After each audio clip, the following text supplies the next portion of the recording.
welcome to season 2 of Sales Success with Lixxy, where we are passionate about helping you transform the sales in your business so you are stress-free and earning more.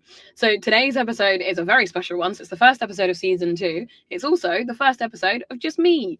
So since the podcast launched last March, I've done 22 episodes and every one of them has been with a guest.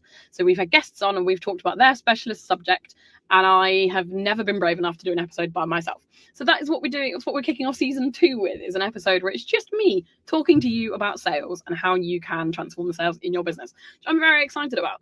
In all of the guest episodes that I've done, I've never edited them. All of them have gone out as we've recorded them, because I think it's really informal. I quite like it. I like the fact that it's very real. It's not over edited.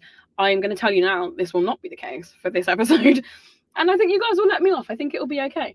It is the first episode of just me by myself. So when I inevitably start waffling, I'm going to cut that out, because then I have the freedom to waffle, but you guys don't have to listen to it.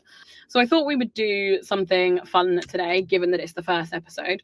So I went and saw the Better Man film, which is the Robbie Williams biopic about his career. Excellent film, highly recommend it. But I thought I would do some sales lessons from Robbie Williams' career, because he's had an amazing career. He's also had lots of challenges throughout his career. So I thought I would pull out some of the lessons that we can take into our own businesses so that we can be super successful like Robbie Williams. So that is what we're going to be doing today.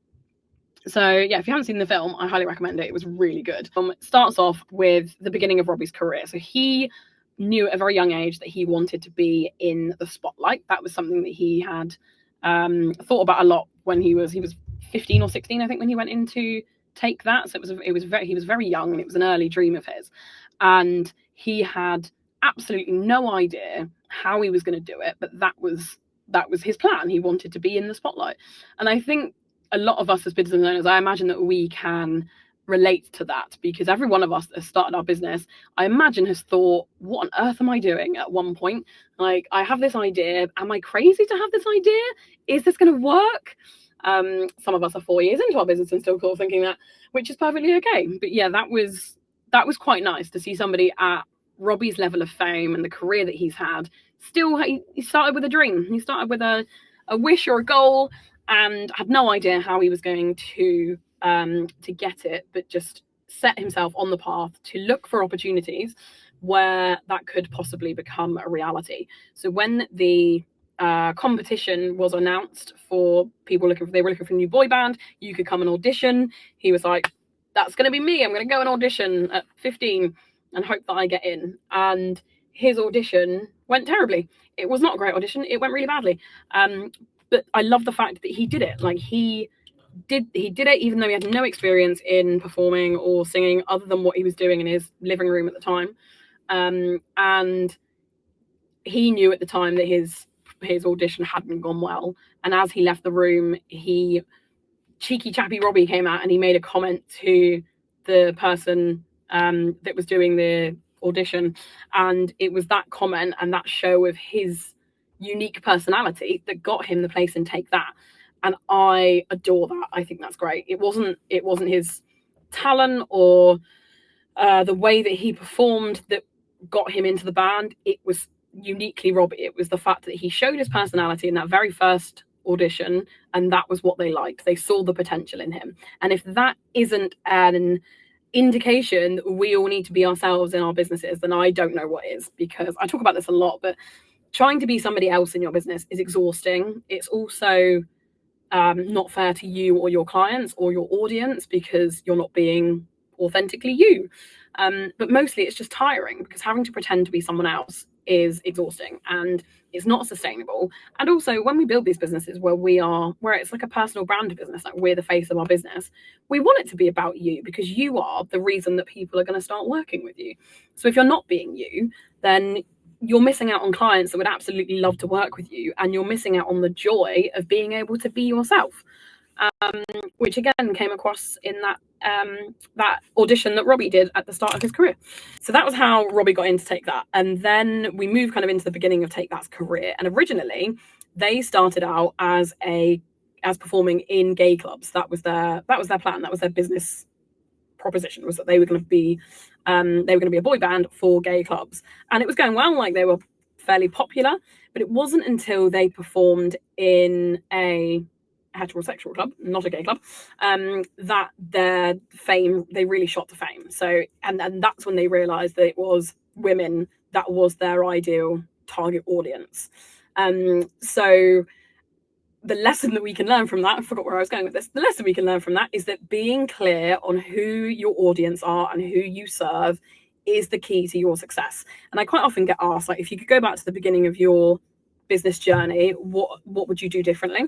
And the answer that I always give is to better understand, more quickly understand who it is that I serve and what I help them with. So who's my ideal client, who are my audience, and what transformation are they going to get from working with me? And it's the same thing with here with Take That. They started off positioning themselves to one audience and then realized that actually the audience that they really could tap into was women, which is what they did, and that's when they kind of shot to ridiculous levels of success. So if you don't currently understand who your ideal client is or who your audience should be, I challenge you to go back and do that work. I think ideal client is one of the pieces of work that in business it gets talked about a lot, but I think lots of people kind of skim over it and think, oh, I know who my ideal client is, that's fine. And it's kind of at the foundation of everything we do, and it's something that you need to be really specific about so that you really understand who you're talking to and who you serve, because that will shape everything that happens in your business. It shapes the marketing you do, the language that you use, the ways in which you show up depending on what your audience needs from you. So really understanding who it is that you are serving is the key when it comes to being successful in your business. So that's one of my first takeaways for you today, is to go and do your ideal client work if you aren't already clear on who it is you serve. And it might be that your ideal client changes over time as well. Obviously, I said Take That were being successful in gay clubs.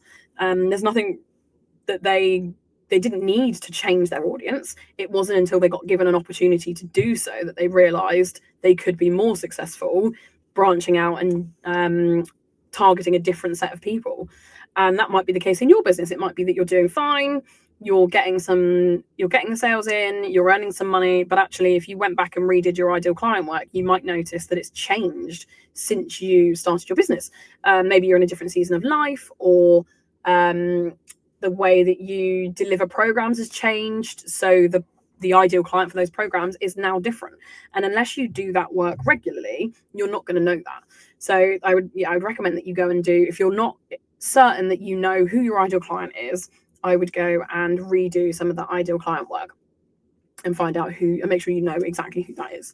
So that was the beginning of Take That. So there was a couple of years in there that they were performing and doing well, and Robbie was feeling like he wasn't in the right place. And in the business world, you might hear phrases like wasn't in alignment with his business, or didn't feel authentic in the business, like those sorts of terms that get thrown around in the online coaching space.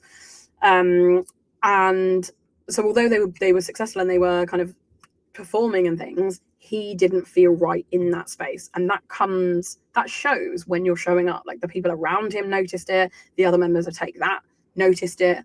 And it's important that when you're building a business and when you're running a business, you're doing it in the way that feels right for you, because it's your business. Sometimes I think we can get so stuck in the, I don't know if I'm going to get sales, what if I don't earn any money kind of frame of mind, that we forget that we get to choose how we run our businesses, and we should be choosing the way we run it based on what makes us happy, how we can show up best, how we can best serve our customers. So when I'm getting my clients, for example, to set like their sales goals, and I'm like, what are you selling this week? I ask them, and they list off like a list of products, and I know that they don't like selling some of those programs. So I will challenge them and I'll say, you've told me that you don't like selling that program, so why are you selling it? And they'll say, because I think I should be, or because I know I can. And I really challenge you to think about, but why? If you don't enjoy selling a particular product, or delivering a particular program, I would challenge you to stop selling it, because we shouldn't be doing anything in our businesses that doesn't bring us joy every day. And although it might be something that you can sell and it will bring in some money, but it doesn't light you up, that's not a sustainable way of doing business. So think about how you could change the program, or different things a different program that you could sell instead that brings in money for you, but that also lights you up when you're selling it. Because I don't want you spending your days selling or delivering a program that doesn't light you up, because that makes business feel like hard work. And we don't want business to feel like hard work. We want it to be fun. We want to be on top of the world when we're running our businesses, because that's how you're going to make them more successful, is by doing things that you enjoy selling and enjoy delivering. Sales is an exchange of energy. So if I don't like the thing that I'm selling, that's going to come across when I try and sell it to someone. And if I'm not feeling it, they're not going to feel it. So we want to make sure that we're really enjoying what we're doing. So that was what was happening with Robbie.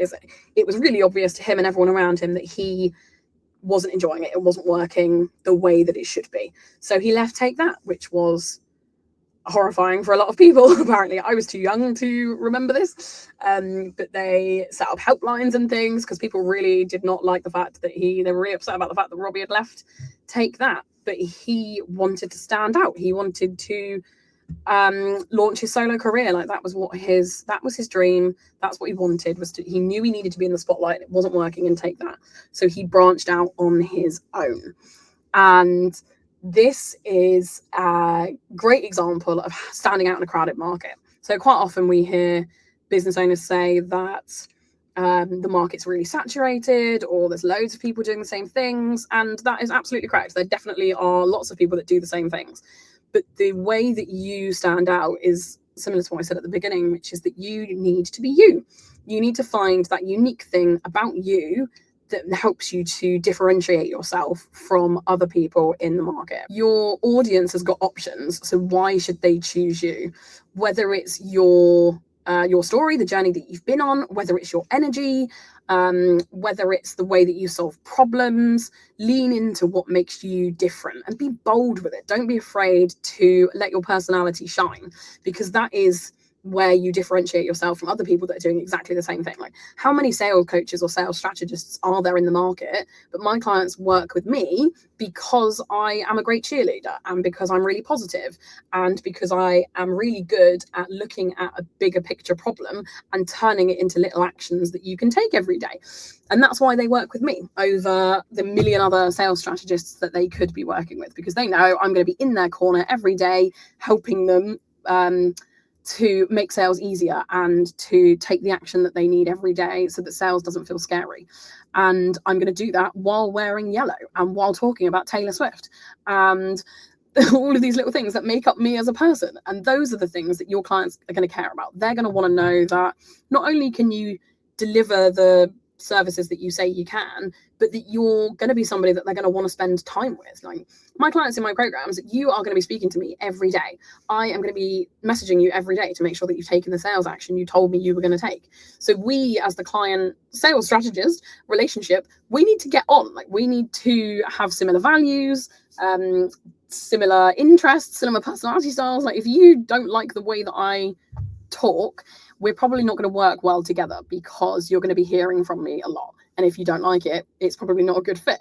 But you wouldn't know that if I didn't show up as myself in everything that I do. Which is why I think it's so funny that I haven't done a single podcast episode by myself until this point. Because if you watch my Instagram, which is my main platform, that's where I hang out the most, the amount of lives that I do and face-to-camera reels and face-to-camera stories, it's absolutely no different to doing this. But for some reason I had a bit of a block on doing a single podcast episode. But if you go and watch any of those videos, I don't come across any differently as I do now. It's all the same. I'm the same across the board. Like I'm quite happy doing those videos. So yeah, it's very, very amusing to me that I've not done that I've been putting off doing a single podcast episode. But yeah, so you want to stand out. If you don't know in what way you differentiate yourself from others, I would love for you to do some journaling around this. I love journaling. I've gotten back into journaling this year. and just think about like what it is that you do that's different to other people. So whether it is your personality style or your interests or the way you deliver a program, what is it that makes you different? And then go and talk about that to your audience. And speaking of the audience, the next kind of section of Robbie's career that I want to talk about is what was it that helped him become so successful? And I think that was the power of connecting with his fans, with his audience. It's a skill, it's one that's invaluable in sales, because at its core, pop stars are salespeople. Like, they need you to buy into the work that they're doing, and that's what we as business owners need to do as well. We need our clients to care about the business that we're running and what we're doing. And yeah, that's something that Robbie did really well. So the thing that sets him apart, obviously, is his charisma, the way that he performs on stage in front of 100,000 people, or the way that he's chatting in an interview and he makes you feel like he's just talking to you. It's a real skill, and it's something that we need to think about doing more of in our business, like to connect to our audience. People don't want to feel like they are a number on your sales board. They want to feel like you've seen them, like you've heard them, that they are a valued member of your community.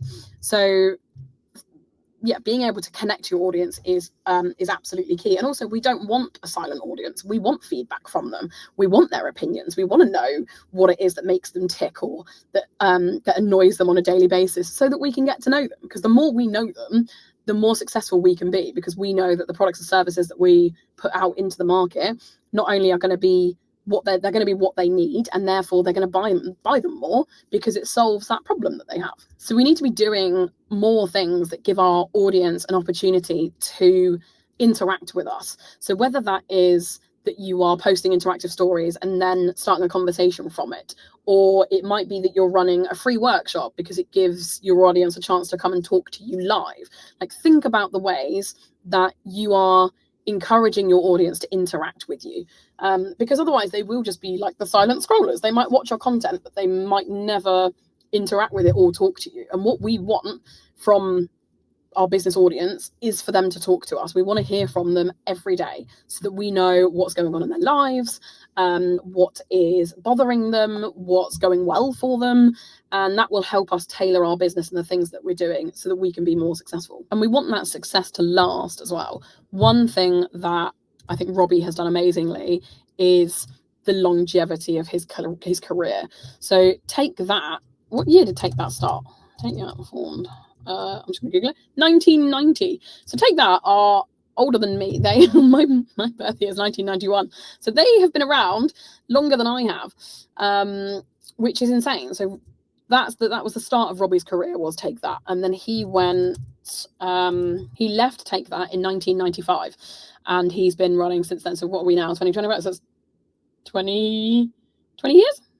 Quick maths. Yeah, so his career has spanned, is it 20 years? That doesn't feel like long enough. 30 years.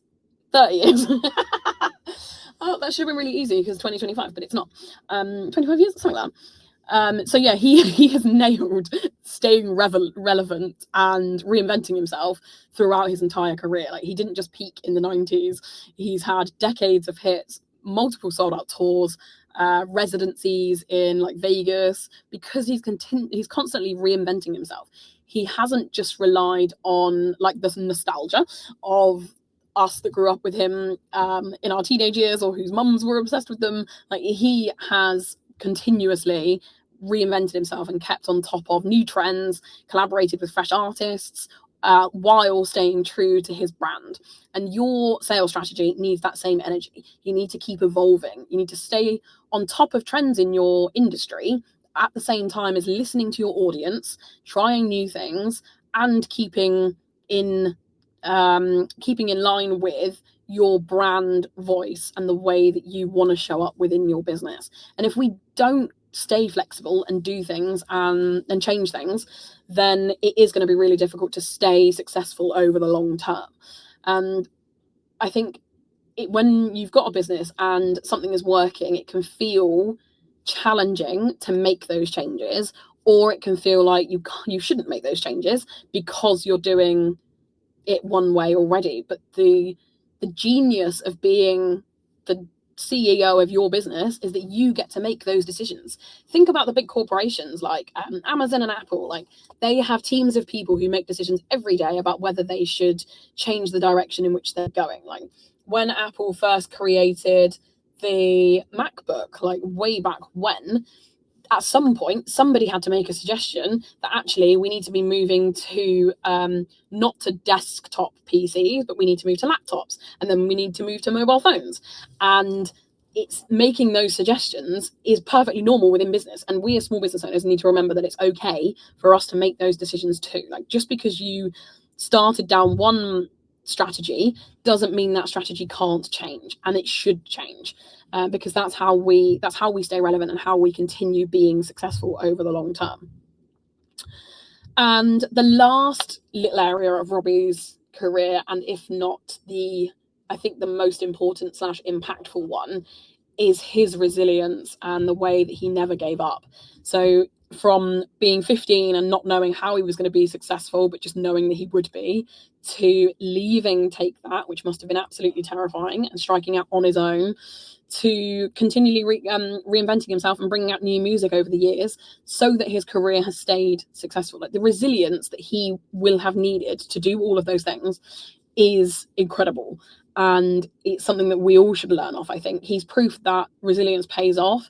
He's proof that you can hit rock bottom and absolutely come back more successful than you were before.